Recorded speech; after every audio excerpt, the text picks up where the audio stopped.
Septembre. Les récoltes sont rentrées, les conserves soigneusement rangées. On pourrait croire qu'il est enfin temps de souffler un peu. Vous contemplez vos parterres désormais vides, non sans une légitime fierté.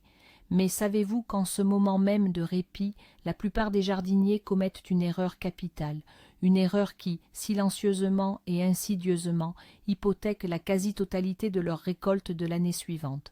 Aujourd'hui, nous allons décortiquer ce problème et je vous montrerai comment transformer votre potager de septembre d'une zone de risque en véritable promesse d'abondance future.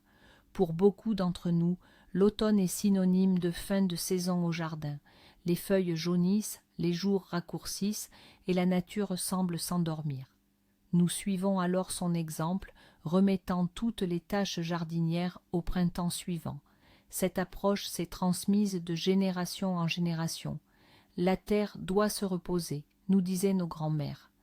Pourtant, l'agronomie moderne porte un regard très différent sur cette pratique. Une terre laissée nue et désertée durant l'hiver, ce n'est pas du repos. C'est une plaie ouverte, vulnérable à toutes les maladies et aux aléas climatiques, et c'est précisément cette idée reçue qui est à l'origine de notre principale erreur de septembre. Voici la première, et la plus répandue, des facettes de notre erreur principale, succomber à la douce illusion que tout est accompli. Imaginez la scène, vous venez d'arracher la dernière carotte, de ramasser un seau de betteraves de choix. Votre dos est un peu endolori, mais la paix et une fierté méritée inondent votre esprit. La cave est pleine à craquer, les étagères ploient sous le poids des bocaux. Mission accomplie pour cette année. On a l'impression de pouvoir, en toute bonne conscience, clore la saison du jardinage, accrocher le cadenas au portillon et oublier le potager jusqu'aux premières gouttes de la fonte des neiges printanières. Un sentiment familier, n'est-ce pas? C'est précisément dans ce moment de détente que se cache la racine du problème. Nous regardons cette terre vidée, soigneusement préparée, et nous nous disons qu'elle se repose un peu. Nous percevons une parcelle vide comme un signe d'ordre et de travail achevé. Mais pour la nature, une terre nue, sans couverture, ce n'est pas du repos. C'est un stress immense. C'est comme laisser sa maison complètement ouverte, fenêtres et portes béantes, pendant tout l'hiver. Nous partons, et sur notre terre commence une toute autre vie, invisible à l'œil nu, et croyez-moi, cette vie-là ne vous plaira pas du tout. Dès que le portillon se referme derrière vous, une véritable bataille pour la survie s'engage sur vos carrés de culture sans défense. Le premier assaillant est un ennemi invisible mais redoutablement sournois, l'érosion. D'abord, le vent entre en scène. Des vents d'automne froids et impétueux balayent sans entrave votre jardin. Ils soulèvent sans peine les particules de terre les plus fines, les plus légères et surtout les plus fertiles. Ce n'est pas de la simple poussière. C'est ce précieux humus que vous avez patiemment élaboré pendant des années, en y incorporant compost et amendement. Le vent ne fait que le balayer, emportant votre précieuse fertilité chez les voisins ou dans le fossé le plus proche. Puis les pluies d'automne prennent le relais. Elles n'ont rien à voir avec les doux arrosages estivaux. De lourdes gouttes froides percutent la terre à nu, brisant sa structure fine. L'eau ne s'infiltre plus aussi efficacement, elle se met à ruisseler, créant de petits filets qui emportent tout sur leur passage. Toute la couche superficielle du sol, la plus fertile, s'en va littéralement de vos carrés de culture. Imaginez qu'on retire délicatement toute la crème d'un gâteau, ne vous laissant que le biscuit sec et insipide. Eh bien, l'érosion fait exactement cela à votre terre, mais cette terre qui disparaît n'est que la partie émergée de l'iceberg. Le pire se passe en profondeur. L'eau emporte non seulement les particules de sol, mais aussi ses précieux éléments nutritifs, l'azote, le phosphore, le potassium, indispensables pour vos futures récoltes. Pensez-y un instant. Tout l'été, vous avez bichonné vos parcelles, nourri vos plantes, apporté du compost, de la cendre ou des engrais minéraux. Vous aviez constitué un véritable trésor de nutriments pour la saison suivante. Et voilà que les pluies automnales lessivent simplement tous ces trésors vers les couches profondes du sol, là où les racines de la plupart de vos plantes ne pourront jamais les atteindre. C'est un peu comme infuser du thé. Les premières infusions offre la boisson la plus riche et la plus savoureuse, mais après, il ne reste qu'une eau sans saveur, une pâle décoction. Eh bien, les pluies infusent votre sol de la même manière, et au printemps, de cette richesse d'antan, il ne reste plus trace. Vos efforts et vos investissements de l'été se dissolvent littéralement dans les flaques d'automne, laissant une terre affamée et appauvrie. Et la nature, on le sait, a horreur du vide. Dès que vos plantes cultivées libèrent le terrain, de nouveaux acteurs indésirables entrent en scène, les mauvaises herbes. Leurs graines patientent des années dans le sol. Elles ont passé tout l'été endormies à l'ombre de vos tomates et concombres, attendant patiemment leur heure. Et la voilà arrivée. La terre d'automne, dégagée, humide et encore chaude, représente pour elle un véritable hôtel 5 étoiles avec formule tout compris, chiens-dents, égopodes, pissenlits, les mauvaises herbes les plus tenaces et agressives profitent de ce moment pour développer leurs racines. Elles ne se contentent pas de germer, elles ont le temps de s'établir solidement, de prendre des forces et de se préparer pour l'hiver. Et au printemps, lorsque vous reviendrez sur votre parcelle avec vos sachets de graines, vous ne trouverez pas un carré de terre propre, mais un épais tapis vert d'envahisseurs. Il vous faudra alors dépenser une énergie folle et un temps précieux pour leur arracher chaque centimètre carré de terre, au lieu de pouvoir simplement commencer vos semis. Mais les mauvaises herbes ne sont, hélas, pas votre unique problème. Vos parterres vides, laissés sans aucune protection, deviennent l'abri hivernal idéal pour toute une armée de nuisibles, dorifores, vers fil de fer, courtilières, limaces, diverses larves et chenilles. Tous, sans exception, cherchent un refuge douillet pour passer l'hiver. Et vous, généreusement, vous leur offrez de véritables appartements de luxe. Ils s'enfouissent confortablement dans la couche supérieure meuble de la terre, où ni le gel mordant ni les oiseaux affamés ne pourront les atteindre. Ils y créent de véritables colonies, pondent leurs œufs et dorment tranquillement tout l'hiver. Et au printemps, dès que la terre se réchauffera, ils se réveilleront affamés et pleins d'énergie. Et savez-vous ce qui sera leur premier petit déjeuner? Vos jeunes pousses tendres et délicates. Au lieu de laisser ces nuisibles geler à mort ou devenir la proie des oiseaux, en laissant la terre à nu, vous leur construisez en fait un véritable sanatorium d'hiver, confortable et sûr.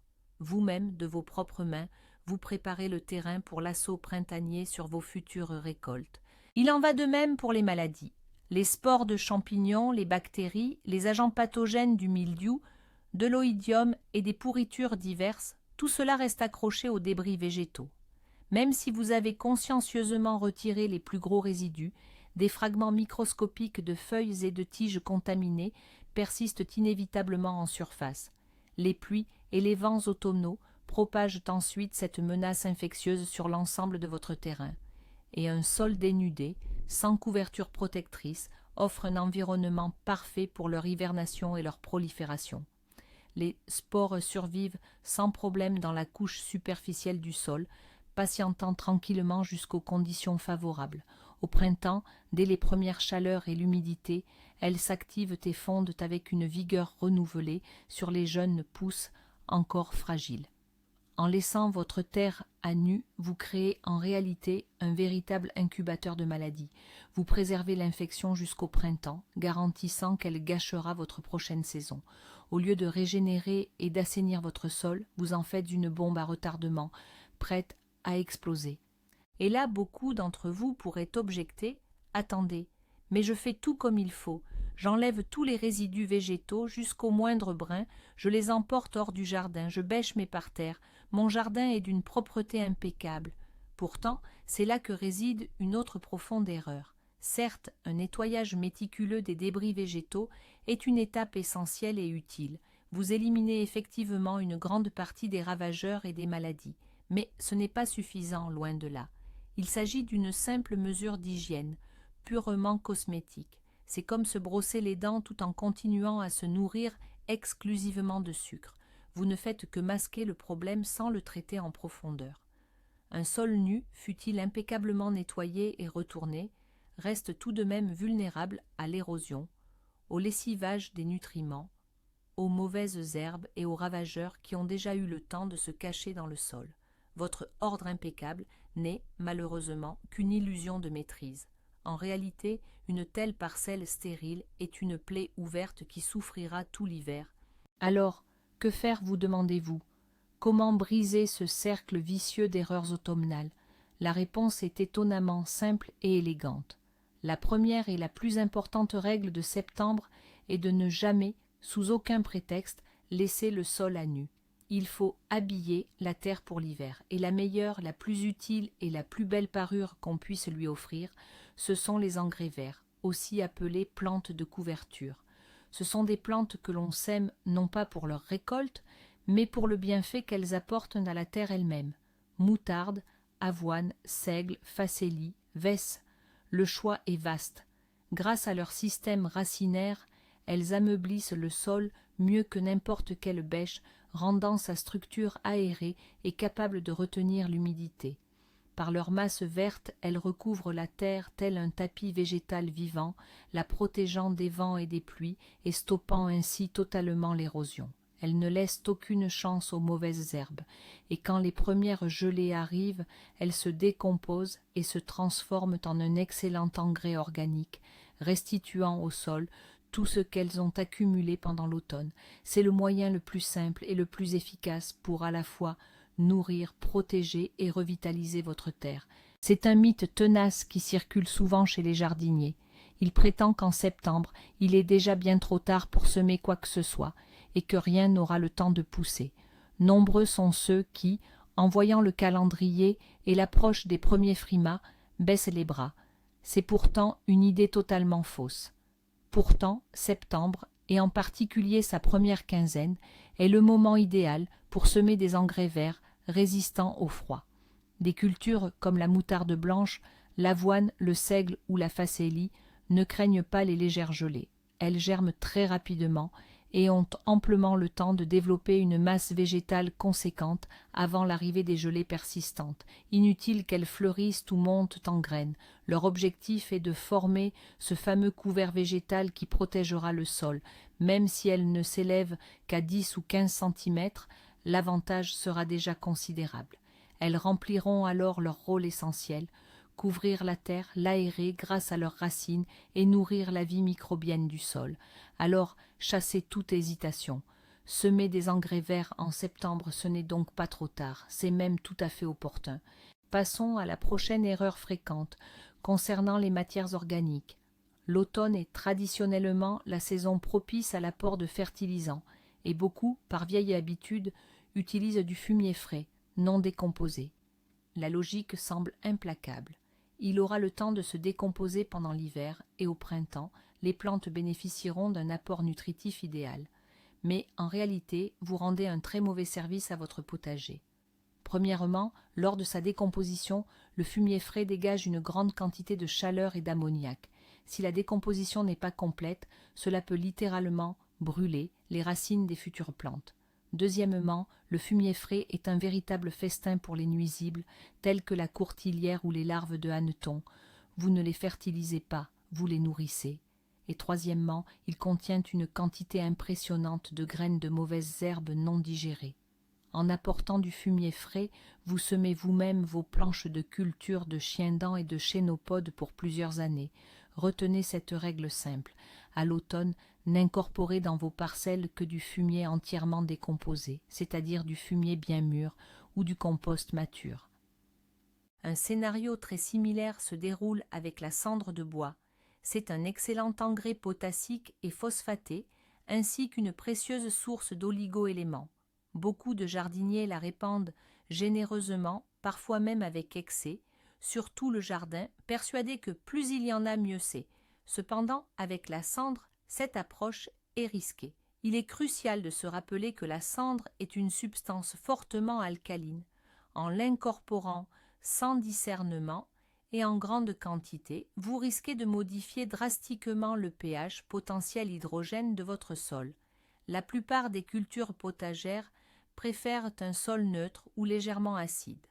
En rendant le sol trop alcalin, vous bloquerez l'assimilation de certains éléments nutritifs essentiels par les plantes, même si ceux-ci sont pourtant présents dans la terre. vos plantes souffriront de chlorose, leur croissance sera ralentie et elles deviendront plus sensibles aux maladies. Corriger une telle erreur peut s'avérer très difficile et long. Par conséquent, utilisez la cendre avec modération, pas plus d'un verre par mètre carré et uniquement sur les parcelles où vous avez la certitude que le sol est effectivement acide. À propos d'équilibre, l'automne est la période parfaite pour faire un bilan de santé complet de votre sol. Au printemps, c'est toujours la course. Semer, planter les semis. On manque cruellement de temps. En automne, par contre, une fois la récolte terminée, vous pouvez prendre le temps de prélever des échantillons de terre de vos différentes parcelles et de vérifier son acidité, son pH. Il existe pour cela des kits simples et peu coûteux, avec des bandelettes de test pH disponibles dans n'importe quelle jardinerie. Pourquoi est-ce si important? En connaissant le pH exact de votre sol, vous saurez s'il est nécessaire de le désacidifier. Si votre sol est acide, c'est justement en automne qu'il est préférable d'y incorporer de la farine de dolomie, de la chaux ou des cendres de bois. Tout au long de l'hiver, ces éléments auront le temps de se diffuser uniformément et de corriger en douceur l'acidité. Au printemps, vous aurez un sol déjà préparé, équilibré et parfaitement apte à recevoir toutes vos cultures. Ce geste simple vous épargnera bien des soucis et des dépenses en engrais pour la saison suivante. Abordons l'un des sujets qui passionnent le plus les jardiniers, une question qui divise depuis des décennies et qui ne cesse de faire couler de la terre. Faut-il, oui ou non, travailler la terre en profondeur à l'automne? Les adeptes du labour profond traditionnel, avec retournement du sol, y voient le moyen imparable de se débarrasser des mauvaises herbes et des nuisibles. Les défenseurs du jardinage au naturel, eux, crient au scandale, dénonçant un acte barbare qui détruit la vie du sol. Comme souvent, la vérité se situe sans doute quelque part entre ces deux extrêmes. Il est vrai que le labour profond perturbe gravement la structure du sol. Il détruit les galeries essentielles créées par les racines et les vers de terre. Il fait remonter à la surface des couches infertiles, tout en enfouissant la terre fertile. Et le plus important, il anéantit une multitude de micro-organismes du sol bénéfique, nos précieux alliés. La vision moderne préconise plutôt un ameublissement superficiel du sol, sur seulement 5 à 7 cm, réalisé avec un cultivateur, une griffe ou une grelinette. Cette méthode suffit amplement à sectionner les racines des mauvaises herbes et à améliorer l'aération, tout en conservant intacte la structure vivante du sol. Et si vous avez eu la bonne idée de semer des engrais verts, le bêchage devient alors complètement superflu. Leurs racines s'occuperont de tout le travail pour vous. Septembre a été froid et pluvieux, et vous savez qu'il est désormais trop tard pour semer des engrais verts. Faut-il pour autant tout abandonner et laisser vos parcelles à nu? Absolument pas. Une excellente alternative s'offre à vous, le paillage. Votre objectif reste le même, couvrir la terre. Mais au lieu d'une couverture végétale vivante, vous opterez pour une protection organique. Pour cela, de la paille, du foin, de l'herbe de tonte, des feuilles mortes d'arbres sains, des branches broyées ou un compost bien mûr feront parfaitement l'affaire. Il suffit de répartir ce paillis sur la surface de vos cultures en une couche épaisse d'au moins 10 à 15 cm. Cette couche, tel un manteau protecteur, protégera le sol du gel, de l'érosion et empêchera la pousse des mauvaises herbes. Tout au long de l'hiver et au printemps, la couche inférieure du paillis va se décomposer progressivement, enrichissant la terre en nutriments essentiels et offrant un festin aux vers de terre.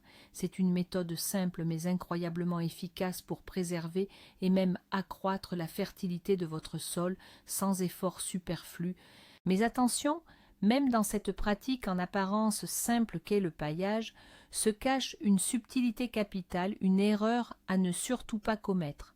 L'origine du matériau de paillage est primordiale. Ne, sous aucun prétexte, n'utilisez jamais, et je dis bien jamais, des résidus de plantes malades pour pailler vos cultures, comme par exemple le feuillage de tomates ou de pommes de terre touchées par le mildiou. De même, évitez les feuilles provenant d'arbres qui ont été affectés par la tavelure ou l'oïdium. En agissant ainsi, loin de protéger votre sol, vous le contaminez. Vous couvrez littéralement vos plates-bandes d'une couverture infestée de spores de champignons et de parasites. Vous leur offrez des conditions hivernales idéales pour qu'ils reviennent, au printemps, attaquer avec certitude vos nouvelles plantations. Il est donc essentiel de choisir votre paillis avec autant de rigueur que vos semences. Privilégiez toujours un matériau organique sain et exempt de toute contamination. Mieux vaut laisser une plate-bande à nu que de la recouvrir d'une source de problèmes futurs. Aujourd'hui, nous allons parler de vos alliés les plus précieux, mais aussi les plus discrets. Il s'agit des milliards de micro-organismes et, bien sûr, des vers de terre qui peuplent votre sol. Ce sont eux qui rendent votre terre vivante et incroyablement fertile. Ils transforment la matière organique en nutriments essentiels, directement assimilables par vos plantes. C'est grâce à eux que le sol acquiert cette structure grumeleuse et aérée, parfaite pour retenir l'humidité et permettre à l'air de circuler. C'est une véritable usine souterraine, entièrement dédiée à la production de fertilité. Imaginez maintenant ce qui se passe si vous laissez votre terre à nu pendant l'hiver. Vous privez alors toute cette précieuse armée de travailleurs de leur abri et de leur nourriture. Sans couverture végétale ou paillis, la couche supérieure du sol gèle, s'assèche, et la plupart de ces micro-organismes bénéfiques disparaissent purement et simplement.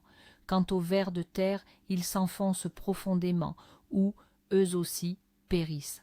À l'arrivée du printemps, votre sol ne sera pas simplement appauvri, il sera mort, complètement dénué de vie. Il faudra alors des années pour restaurer cet écosystème si fragile. En protégeant votre sol à l'automne, vous prenez avant tout soin de ces petits alliés indispensables.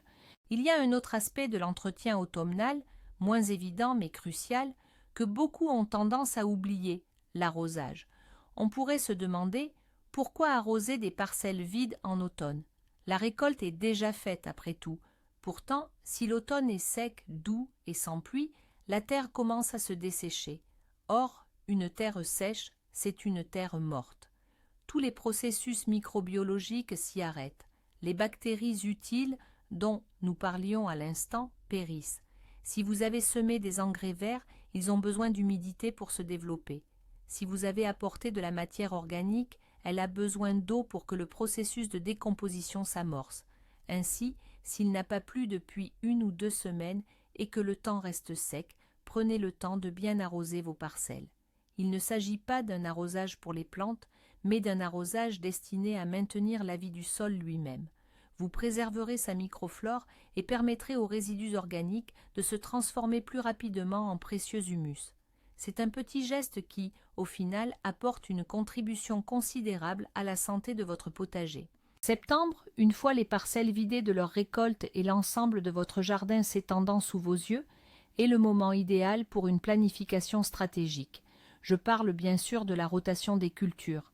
Beaucoup de jardiniers plantent année après année les mêmes cultures aux mêmes endroits. Les tomates sous serre, les choux sur cette grande parcelle, les carottes juste là. C'est pratique, c'est une habitude, mais c'est la voie directe vers l'épuisement du sol et la prolifération des maladies. Chaque culture puise dans le sol un ensemble spécifique de nutriments et laisse derrière elle des nuisibles et des agents pathogènes qui lui sont propres. C'est pourquoi, à l'automne, pendant que vos souvenirs sont encore vifs, prenez une feuille de papier et dessinez un plan de votre potager. Notez-y où et quelle culture vous avez eue cette année. Et, sur ce même plan, détaillez immédiatement ce que vous planterez et où l'année prochaine. Rappelez-vous une règle simple, ne replantez jamais une culture de la même famille au même endroit avant 3 ou 4 ans. Ce plan simple, élaboré à l'automne, vous évitera bien des problèmes à l'avenir. N'oubliez pas, votre potager ce n'est pas que des légumes annuels. Vous avez sûrement aussi des cultures vivaces qui demandent une attention toute particulière en automne. Je parle ici des fraisiers, des groseilliers, des cassissiers ou encore des framboisiers. Les laisser sans préparation avant l'hiver, c'est prendre le risque de compromettre sérieusement la récolte de l'année prochaine.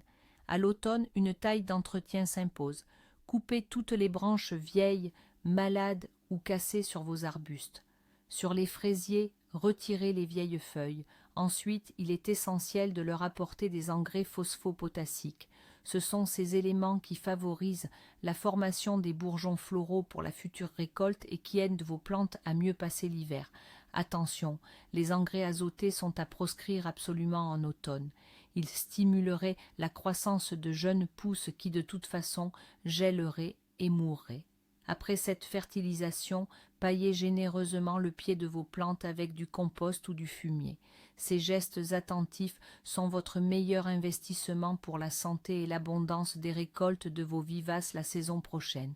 Mais voici le point crucial. La faute capitale dont nous parlons, ce n'est pas une action spécifique, c'est l'inaction. C'est l'idée reçue selon laquelle, une fois la récolte terminée, le travail est fini. En réalité, c'est précisément en septembre que débute la bataille, invisible mais ô combien essentielle pour la récolte de l'année prochaine. En laissant la terre à nu, vous ne lui offrez pas de repos. Vous la livrez aux éléments, aux mauvaises herbes, aux ravageurs et aux maladies. Ainsi, au printemps, au lieu d'un sol reposé et plein de vitalité, vous vous retrouvez avec une terre épuisée, contaminée et sans vie, incapable de produire une bonne récolte. Tous vos efforts printaniers, l'achat des meilleures semences, les semis, les apports d'engrais seront vains, car les fondations auront été détruites dès l'automne. Pour résumer donc, le secret principal d'une future récolte fructueuse ne se prépare pas au printemps, mais en septembre.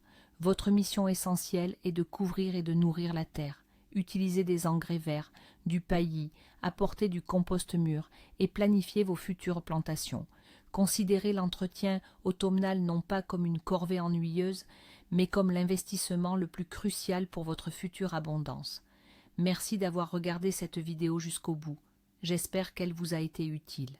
Si c'est le cas, n'hésitez pas à laisser un pouce bleu et à vous abonner à la chaîne pour ne manquer aucune de nos prochaines publications. Et maintenant, une question pour vous. Quelle est la plus grande erreur que vous ayez commise auparavant dans l'entretien automnal de votre potager ?